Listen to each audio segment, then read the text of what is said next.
You're listening to episode 181 of the Writing Life podcast from the National Centre for Writing, a weekly podcast for anyone who writes. I'm Steph McKenna, and it's Monday the 21st of March here in Norwich as we're recording, and spring has finally sprung here in Norwich. It's looking lovely and sunny. On the show today, we are joined by Khairani Barokka and Rishi Dastidar. But before I hand over to them both, I just wanted to flag that our latest online creative writing courses, which we design in partnership with University of East Anglia, are now on sale for the semester beginning the 3rd of May. We've got 12-week courses in fiction, poetry, crime fiction, creative non-fiction, script writing, memoir and historical fiction, as well as a more in-depth 24-week fiction writing course for intermediate students. Our brilliant tutors for this semester include Monique Roffey, who is the winner of the Costa Book of the Year, and Forward Prize winning poet Rebecca Goss, and many other fantastically talented people. Places fill up quickly on these courses, and they're always a sellout, so make sure to book your place now by visiting the website nationalcentreforwriting.org.uk. Now back to Okka and Rishi. Okka's an Indonesian writer and artist living in London. She's the co-editor of Stares and Whispers, Deaf and Disabled Poets Write Back, the author-illustrator of Indigenous Species, and author of the debut poetry collection Rope, which was one of our book club picks last year. She was Modern Poetry and Translation's inaugural Poet in Residence. She was NCW's Associate Artist in 2020, and she's been a researcher in residence at UAL's Decolonising the Arts Institute. Rishi's debut collection, Ticker Tape, is published by Nine Arches Press, and his work has been published by Financial Times, New Scientist, and the BBC, among many others. Okka and Rishi are poets and stablemates of independent poetry publisher Nine Arches Press. This is a fantastic deep dive into the unconscious process of writing poetry and what they both call the daze of writing, as well as the environmental elements of Okka's writing. So now I'll hand over to Okka and Rishi for their amazing conversation.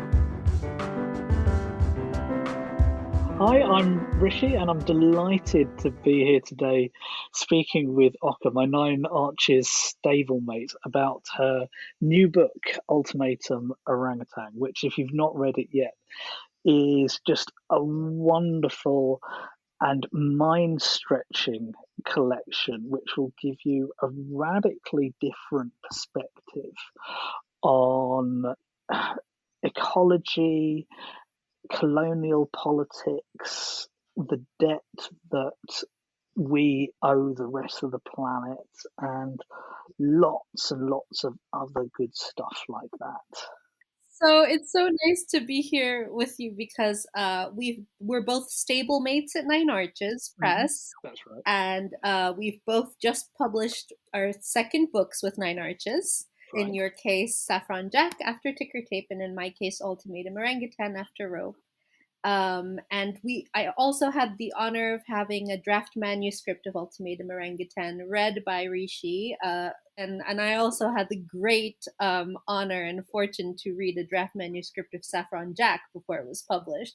So we shared comments with each other in the process of each other's books, which I think is and it's such a treat to be able to have, after publication of these books come to this space. Yeah, and so I guess to carry the conversation further, I think it's almost throwing a little light onto your process and thinking about how you might have reached some of the places that you've reached in the poems, and then fitting that into the wider artistic and life of activism that you have as well. But I wonder, actually, just to give a flavour of what we're talking about, would you mind reading a poem from the book? Gosh, just to start. I don't know why I wasn't expecting that, but of course I'm ready. I'm a poet. Let's go. All right. I think I will read out Perimeter Blues. Squint wishing a mist to rise from the ether of beach resorts deadened, sand returning its infinite caller, bark lying still for 100 years, children led back to the bay where once it spat away ownership when most knew the names for a shore's domed soul and dialect. My God, you're right, the sea, all land adjacent, God spirit cordoned from me, sit here, while toes feel an ocean goddess, and she, Niroro Kidul, quietly ascertains that security will be coming for us shortly. Oh, fantastic. Thank you. That was beautifully read. So I'm going to now be really unfair and ask the question. So where does this come from? Where did this start? All right. So this particular poem, you mean Perimeter Blues? Yes. So it was first published in Poetry Review, and I wrote it about the fact that Indonesia, where I'm from, has the world's largest coastline simply because we have so many islands to have coastline. So it's over 17,000 islands. And I'm Minang Javanese, and Nyi Roro Kidul is the Javanese ocean goddess of the Southern Ocean. And in mythology, and the way the mythology was presented to me, in TV shows and different things, she was always this really fearsome character, someone who was an evil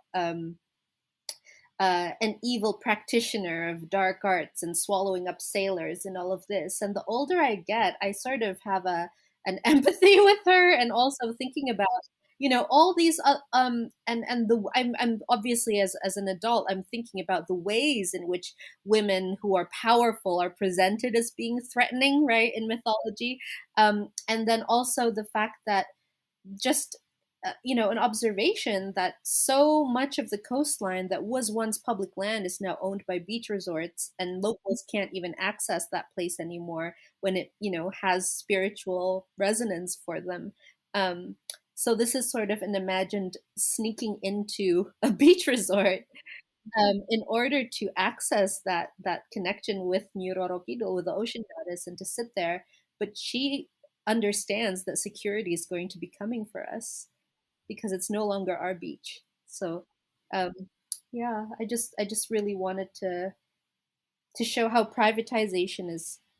There's no so two academics that I quote for an article at the back of this book, Zoe Todd and Heather Davis, and Zoe Todd's an Indigenous scholar, talks about how Anthropocene shouldn't be measured from just the past 100 years. Anthropocene actually began with the beginning of European colonization, because it severs, in their language, drawing from lots of indigenous traditions, it severs these connections between nature, mind, and body. And I feel like this poem, Perimeter Blues, is an example of how, like, even in my own culture, like, I can't separate not being able to access all of the southern coast shoreline, unless I go paid to be at a resort or work there somehow as probably an underpaid, local, with this need to, reclaim a lot of the planet. You can't separate that from mind or from body or from spirituality. So yeah. Okay, so it's clear that you've been thinking, around this for ages, and I well know, that sense of something has been bubbling away, or at least in the subconscious or somewhere beyond that reach of the phraseology that you might want to start to get to. And so it's always just interesting hearing that depth that's gone into what is 6 stanzas, isn't it? Just hearing that. But can you pinpoint a moment when you moved from all that hinterland into what a first draft started to look like? Was there a phrase that opened it up, or an image? Yeah, I just was about to say, when you said, we are all familiar with something brewing in the back of our minds. And I think, honestly, at least for me, so much of poetry writing is unconscious. Like, I mean, I think it's really rare for me to be like, okay, I make a bullet point list of all the threads this poem is going to come through, because the act of poetry, as you yourself know, being the editor of a book entitled The Craft, well, no, a lot of times it's the poetry making that is the sense making, rather than, the sort of planning beforehand. I'm going to put all this in a poem. I think it comes from, like, neuroses and things that you have been mulling about, in the case of this poem, from childhood, just things that I know and understand, but never really articulated for myself in that way. And so I think it was just this image of sneaking into a beach resort and just being there on the beach, just to experience something that should be rightfully our communities, rather than, owned by a Russian investor somewhere. um, and with that, I don't know. Then rhythms happen, then cadence happens, and I'm not sure I can. I think it's a little bit of a daze that I at least go into. Would you agree that that's? I thought, yeah, daze, I think, is a very interesting way of putting it, actually, because I think this is one of the things that it's almost often hard to communicate to people who aren't poets, writers who aren't poets, even beginning poets. That sense of how have you arrived at where you've arrived at is not necessarily a process of logical planning, or a process, or a process of, I know exactly how I'm going to go from A to B via A1, A2, whatever that might be. Yeah. And that idea of sense through making, I characterize it as as discovering through language. Yeah, in the sense of, you're adding to that sense of, I only know what I think about through writing about it, but you can't rationally pull out what is in the subconscious mind. There's a point at which you have to switch off, and that's where the daze is, isn't it? And then when you come out of that, then you look and then you go, okay, yeah, now what do I make of this? Yeah, exactly. Yeah. It's sort of that horribly common Steve Jobs anecdote about you can only connect the dots looking back kind of thing.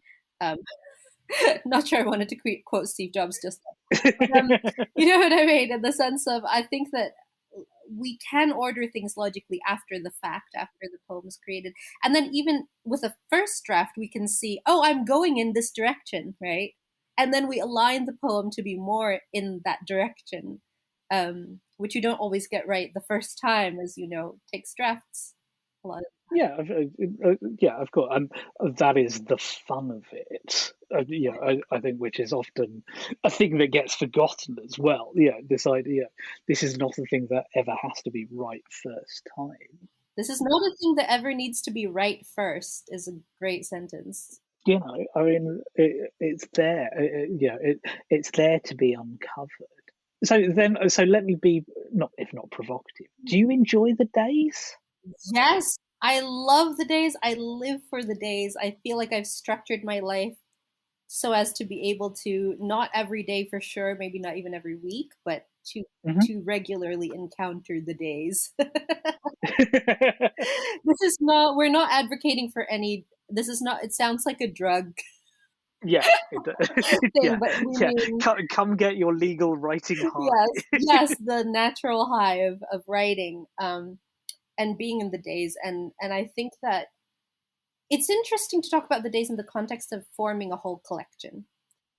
And this is something that I'd love, it's great to be in conversation with you, because as I discussed, we sent our draft manuscripts to a few trusted readers, got back feedback and all of this.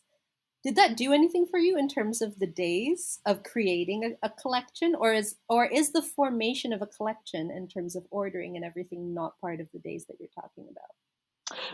For me, it's not. Okay.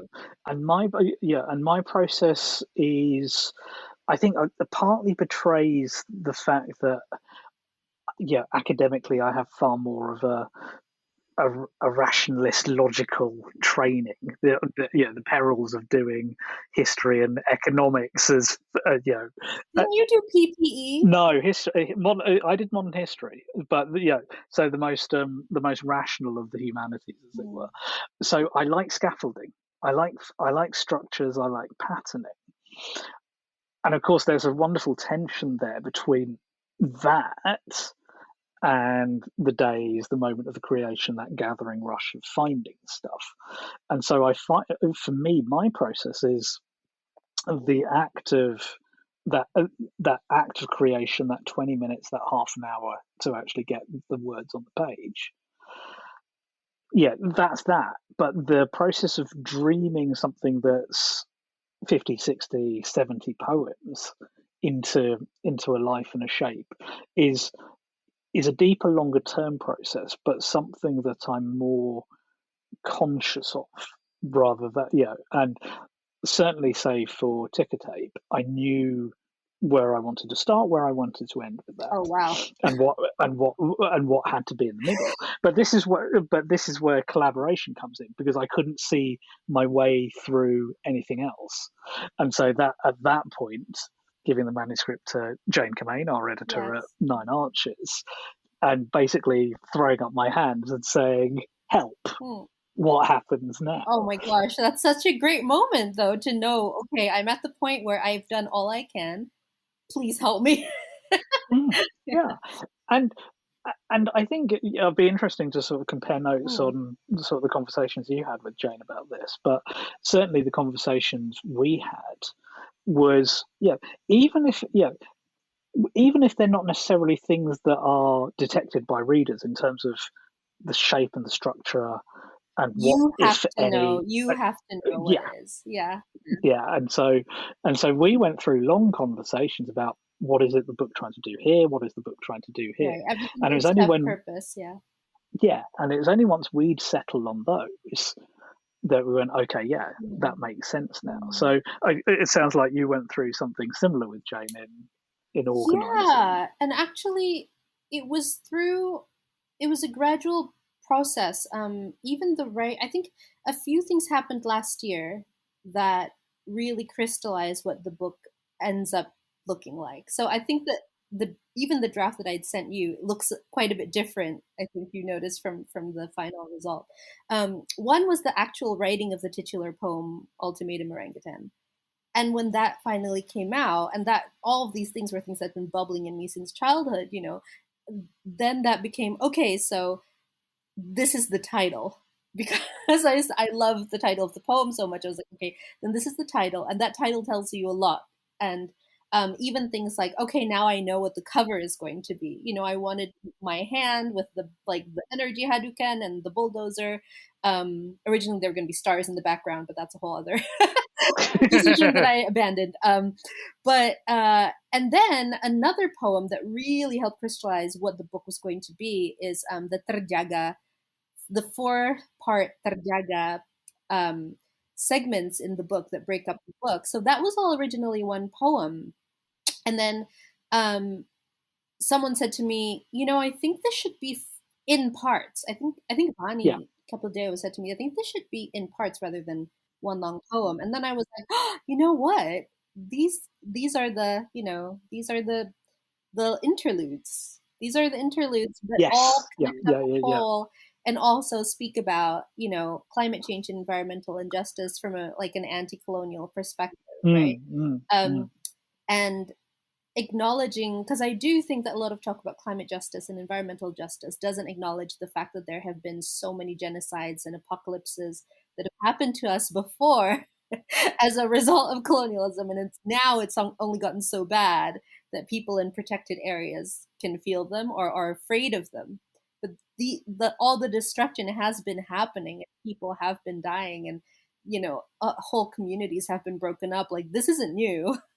I recently did an event for Asian American Writers Workshop with Heoli Osorio at the University of Hawaii, and the title of the event was "We Have Lived This Ending Before," which comes from Heoli's poems. And I think, that's exactly it. And I love the fact that I'm finding friends for this book. Let's have play dates with, I think I told Craig Santos Perez, his book Habitat Threshold. I was like, I immediately read that book and I thought, oh, Ultimatum Orangutan has a friend, which is, can't believe I said that out loud. But he was like, no, I think they are friends. And I was like, our book babies are friends. This is great. Because I think this is a time in which Indigenous people and people of color are speaking about crises through our eyes and through our lived experience. So I didn't want this to be a typical quote unquote nature poem book that doesn't look at the politics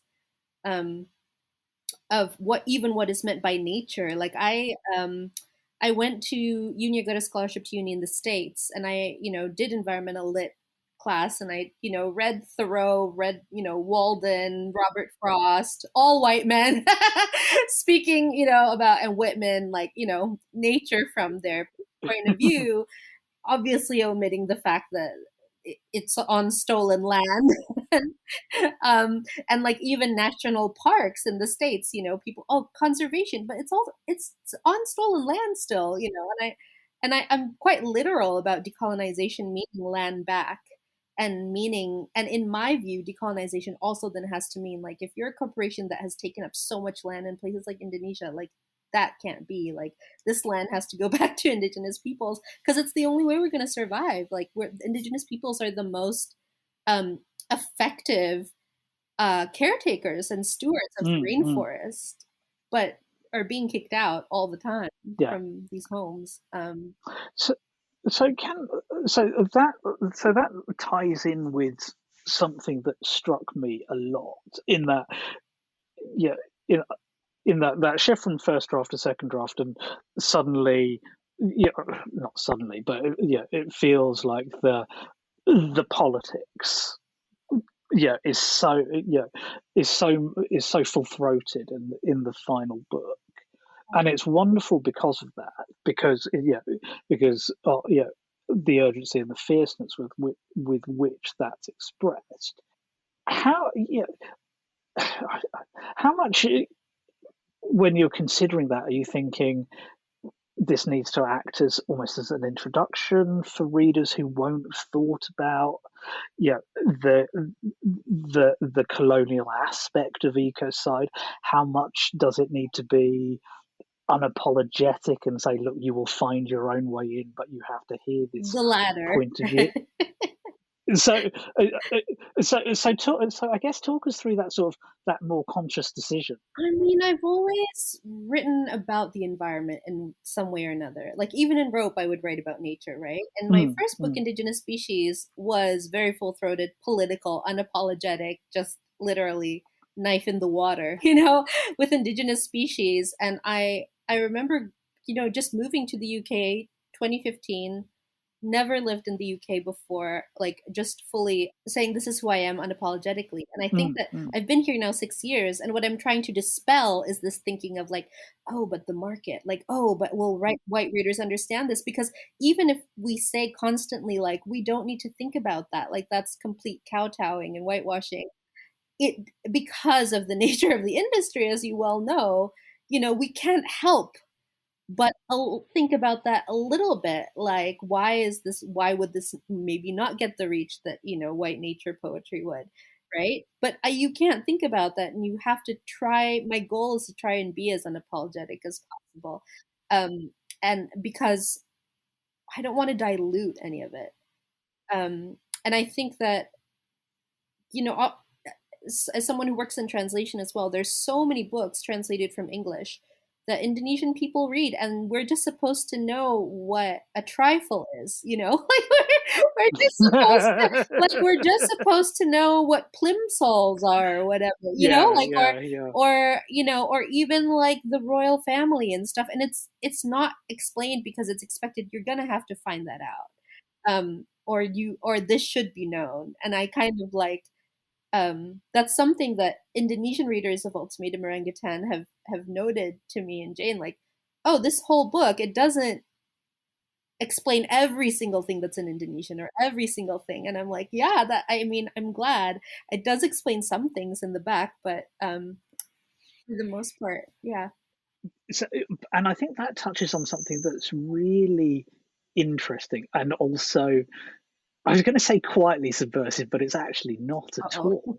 But in a really good way. That sort of that challenging of expected, or what we don't even think of as expected hierarchies of information, and and almost expected idioms. Because as you were saying that, I was thinking, because it's especially coming from a background as I do, where English is first language, there's so much by way of popular culture and references and idioms that that you grow up saturated in, and and you unthinkingly assume that they are shared, and just to actually have them batted back and have other other idioms and other references treated with that same level of status is brilliantly refreshing and challenging, just to actually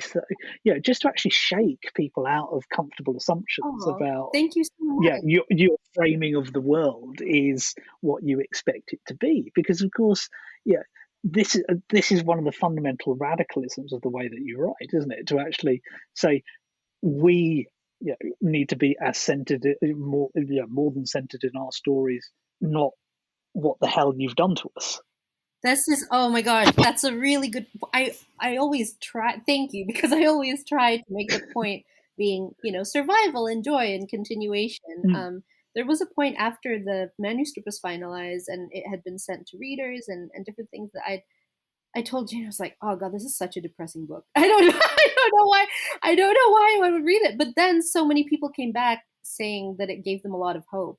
And I actually did not expect that. But so many people have told me this book gives them hope. And I think it's just, maybe the hope is in just the world finally being reflected the way it actually feels to a lot of people, rather than this weird framing that excludes us from the conversation. Because I have always written about the environment, I have found myself on panels and different things where other people's viewpoints are privileged and centered, even if they're completely wrong, even if environmental, even if they're completely wrong and quite steeped in supremacisms, they will be centered. And so I think this was just the book was an opportunity, because I have a captive audience, so to speak, of like, whoever the books are opportunities to do that, right? Because you won't get interrupted or, potentially misinterpreted in this way, and you get to sort of, But I think one of the radically generous things about the book is precise, and I say generous because it is generous to actually elevate a different,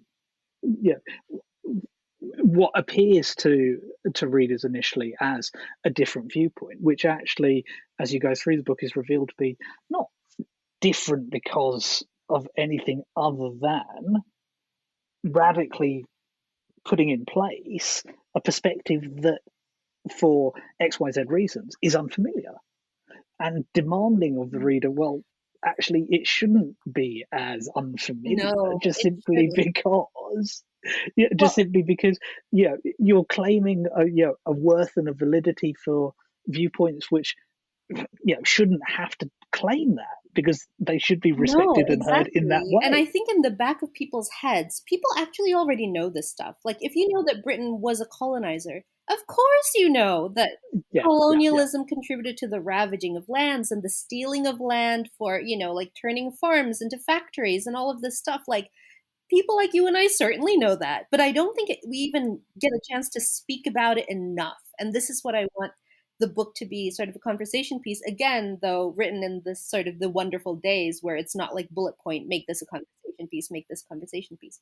And when you say, like, I love and I'm very grateful for what you've said about the book, because for readers who are like myself, Indonesian women from maybe indigenous cultures who read it, they're like, I had a message from 2 Indonesian women in Chicago who said they read the book and they were crying because they had not, they were working on environmental injustice. They're researchers in environmental injustice, and it was so rare to have our point of views encapsulated in that way. So it's, for me, I guess that's 2 sides of the coin. Is one, I'm grateful that people will think, oh, such a completely new, different perspective that actually I already knew at the back of my head. Why don't I foreground this understanding of history and the present, And the other side is, I'm writing it as myself, and it's great to know that there are other people like me who have, Indonesia is the 4th largest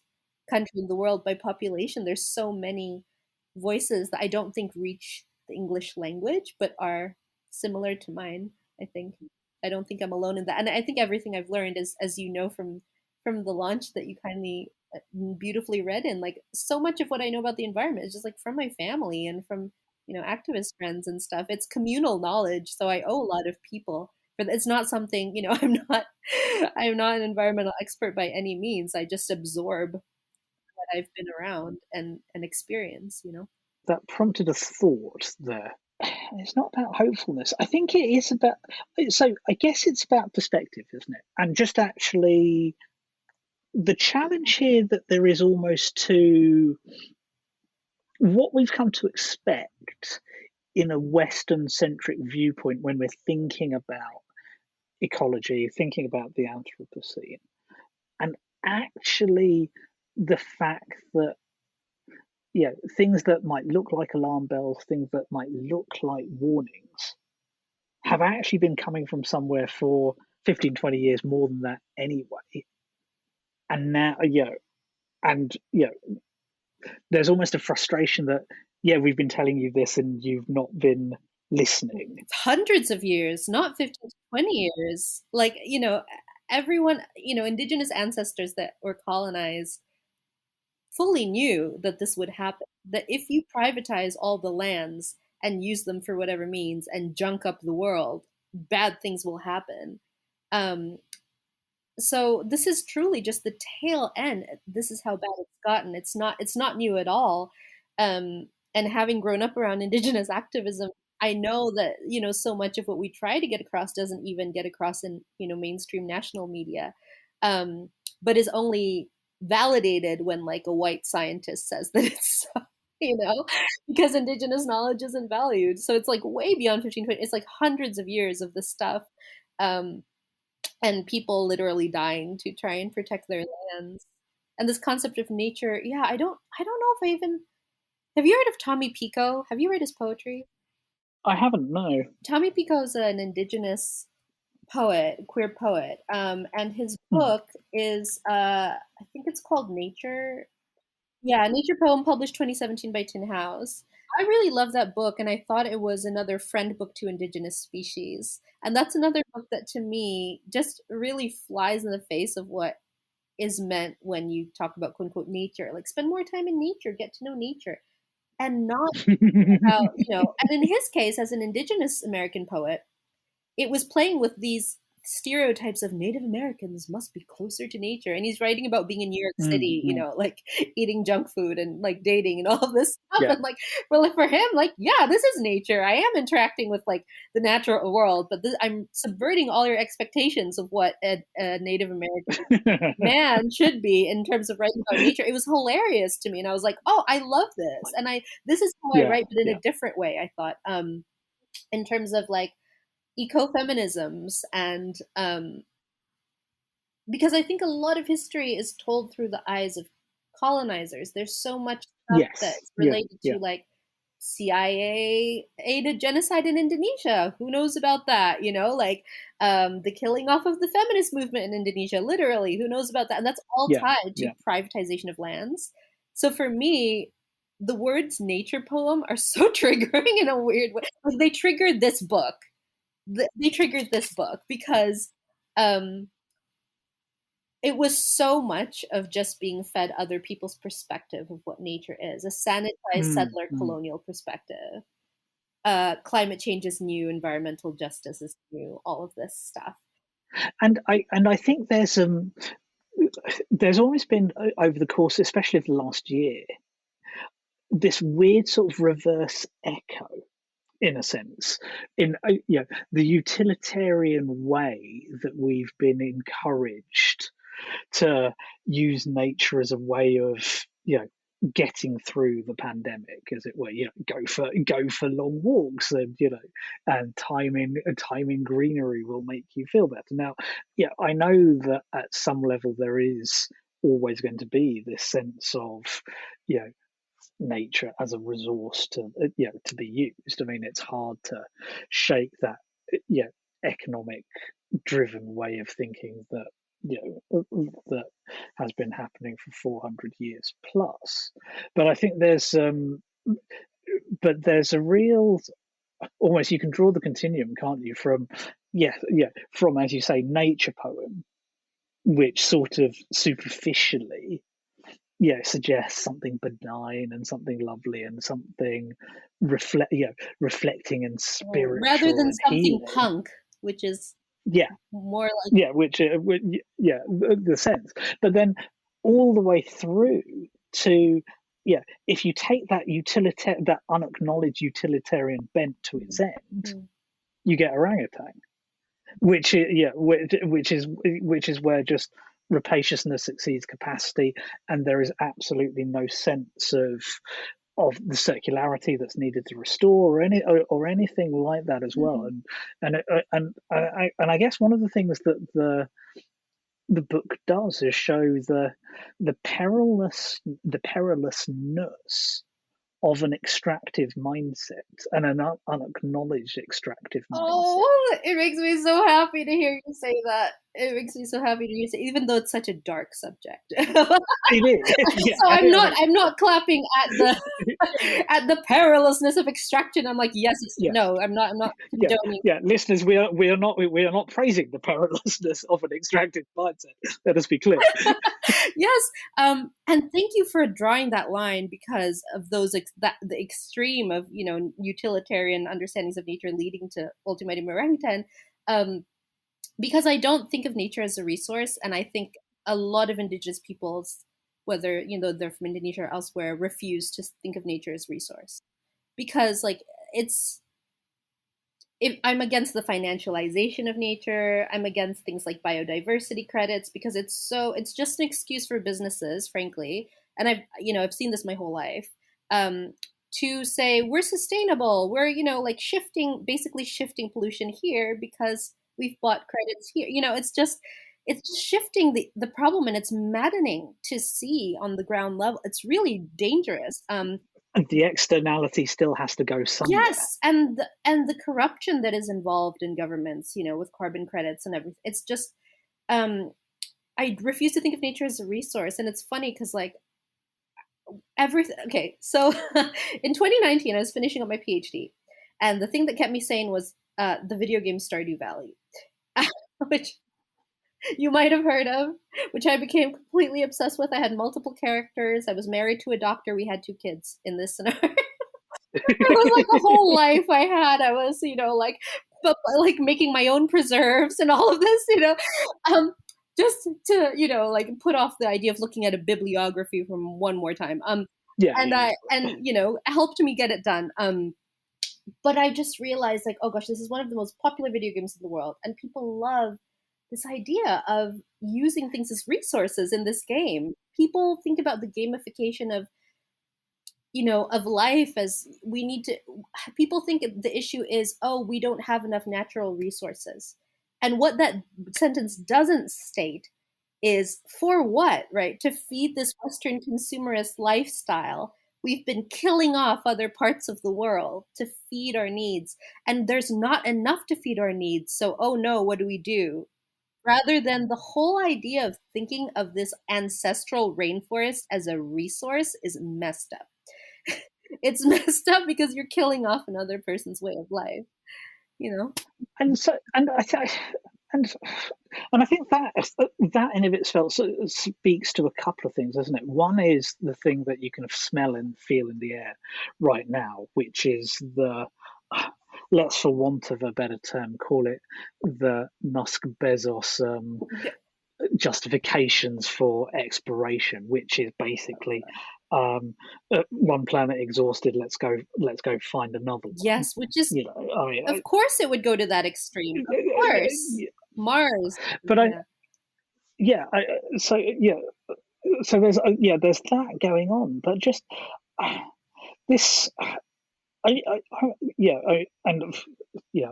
wonder, to the extent to which poetry is ever an answer to anything, but just that it does it, can actually thinking about these things in ways that don't come from the economic, that don't come from the prose and the prose of economic systems, actually start to reconcile us more to the fact that as a species we have we have as little or as much purchase, or not purchase, but right to be on the planet as every other species. Sorry, I had to stop myself swearing.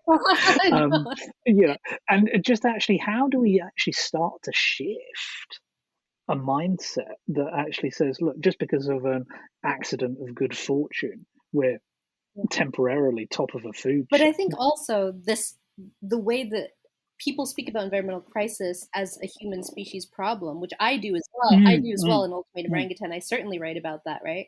But it does tend to gloss over the fact that it's sort of fatalist in a way to say, well, humans are like this, so we should stop being like this. But actually, so many humans, like indigenous activists, are being killed and kidnapped and assaulted to try and not be like this, So it's not all humans. It's like a certain colonial understanding. Yeah, again, you tie it back to it's humans resisting thinking in a mode of thought which is 400 years old.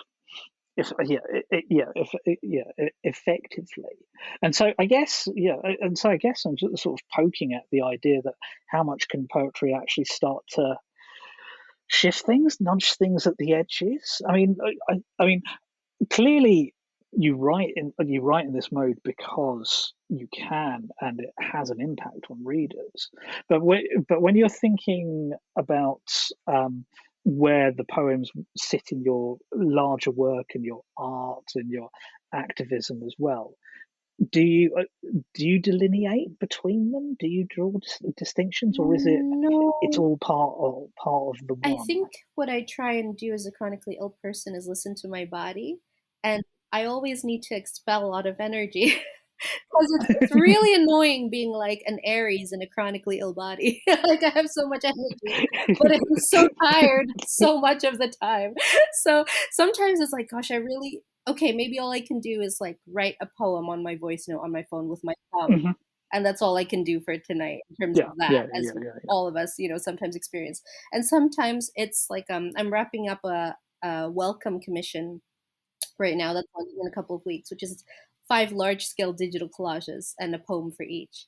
And so so when you said earlier that you love structures because of the way, your education and the way you think, and also you work in advertising and branding and marketing, that's a lot about what are the structures here, how can we disrupt or, work amenably. For me, I don't like structures, but I like constraints, which I think is a different thing. Like, give me a prompt. I love a prompt. Write about a chihuahua. Oh, I love that. But, but I don't like having structure dictated to me necessarily. So for me, even with the creation of the book, the structure came organically, and it feels to me like that in terms of where I choose to use my energy. And sometimes I need a bit of a break after writing a whole book, and I want to, focus on my visual art because that's creativity, but in a way that is not using the same part of the brain necessarily. So I think it's just about managing flow. Yeah. Do you feel or detect any parallels between your poetry writing practice and your visual art practice, or? I think so. I think they're just like, I think that the cover is as much of Ultimatum Orangutan that I made is as much a part of the book as the poetry. And I think it's in the same vein. Yeah, I think my visual art is a little punk, and in a way, because I mostly do digital collage and performance installation and that kind of thing. And even like when I make short films for performance, they're based on digital collage. It's kind of the same way as poetry in terms of like we're scavenging for words. We're just rearranging them. And I'm just doing the same with pixels. I'm just copy pasting, and it's just right. Yeah, that makes sense. Do you get a similar daze, or is the poems the only place where you get the daze? I do get the daze, but it's more a case of me deciding structure in advance for visual stuff. I storyboard a lot. Okay. Like I storyboarded the cover for Ultimatum Orangutan, and then it turns out being something like, by storyboard I mean just like sketch out, like, or have in my head a basic framework, and then inevitably, like in the photoshopping, things emerge. Like I didn't expect to have the purple, I didn't expect it to look like this, but it just happens during that process. So I think it's, for illustration, for me, it's a matter of not getting to do exactly what I had in my head, but going in a different direction. That's somewhat similar. And I think with poetry, it's just the doing, and then you look back on it and you're like, oh, it was that, you know. Would you say that collating a collection is post-production? There are bits which are, yeah.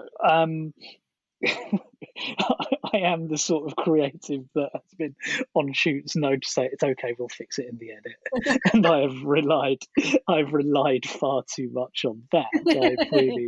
I freely admit that.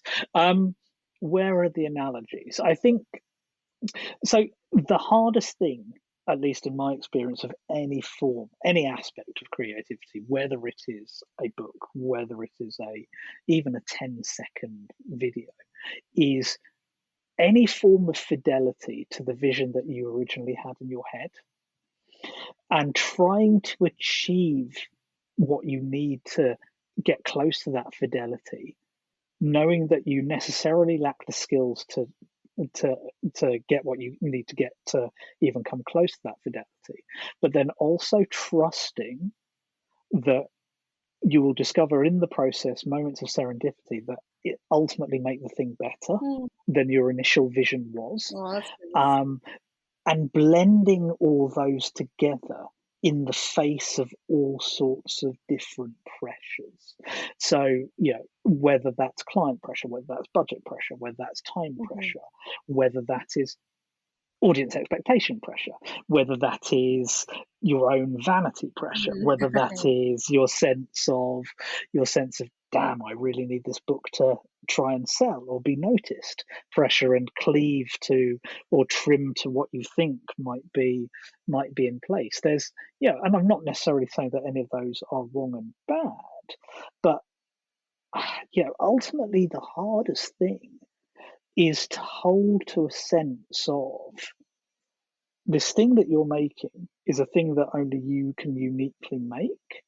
And so you owe it to yourself as a creator to make it as close to your original vision as possible, but have the humility to know when chance, circumstance, others can actually raise it and make it better as well. And that play through collaboration, that's the hardest thing to at least to hold on to, especially in that analogy of post-production, when there's so much pressure on you. That is so well said. And I think that you have inspired me to apply that ethos of serendipity in post-production or production or whatever to how we want our books to be received. Because I think so. Because I think that you never really know. Like, I think I remember when Rope came out 4 years ago, I was still so new to the UK, relatively speaking, and I wasn't really sure. I was like, oh, maybe this is a slow burn. And I wouldn't have expected that, like, 4 years later, it would be National Center for Writing Book of the Month, like book club topic. Like, you just never know. And same with Saffron Jack. I think that because our books are coming out during the pandemic, we have to be kind to ourselves and understand that, just like you said, with the humility of understanding serendipity, chance, and circumstance, we never know where books are going to go or how they're going to be received. Yeah, and I think this is almost why, out of all the possible things that you can do with words, with writing, there is a magic in terms of embracing that daze. Just simply, I'm reminded of a moment where a couple of years ago, someone was on tour in Baltimore, and just sent me a picture of the classroom that they were teaching in that day, and one of my poems was on the. And I've never been to Baltimore. I don't know the teacher. I don't know the school, and yet there the poem is. Yeah, out of all the potential arts, or the arts that we could do, there is something about that way that you can just, through a phrase, through a poem, lodge in someone's head, and slowly but surely start to orient them and change that perspective. I think we're sometimes as a class of writers too modest about that, or we don't like to draw attention to the fact that there is that power potentially there. Oh, it's just a poem, we say. Oh, it's don't Because worry if about we it. It's just a did, poem. who knows what could happen? It was Yeah. But again, to tie it back to orangutan, there will undoubtedly be readers of the book who just have effectively their heads scraped open, because they haven't appreciated the colonial aspects to effectively ecocide before. And so just in doing that, you suddenly rock their world and change the axis upon which they think. Thank you, I hope so. And that is and that's more than public service. That's actually power at that point. And that one of them will start joining the dots and start going, okay, so now things have to change. I hope so. Yeah. And why would you relinquish that power? Why would you? Let's keep writing forever.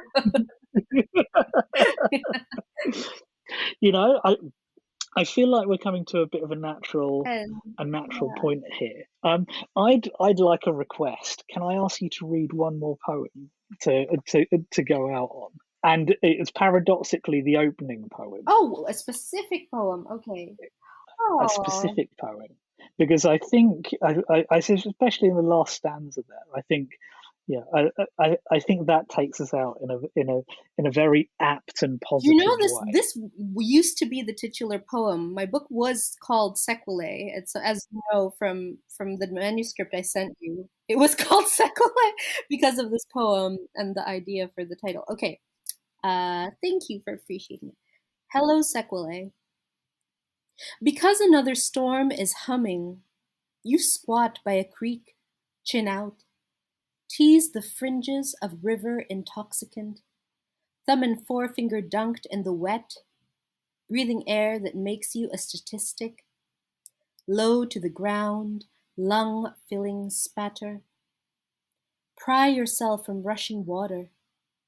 Face what the minnow knows, what stoic ducks understand, what tree banks feel as a seeping in. A falling outwards of equilibrium hunts a sore chest, senses insects leaving the grounds where you make fast cover, temporary, walls already so pale, so fading, ivory as the full teeth of ghosts. Find heat emanating bodies, find axe and blanket. No hurdling yourself under tables, you have always been so open to skin-piercing things. There is no safe house. In your hands is how to seed earth. You have always known how to tell time by sky. Thank you, Rishi. Amazing. Thank you so much. That was marvellous.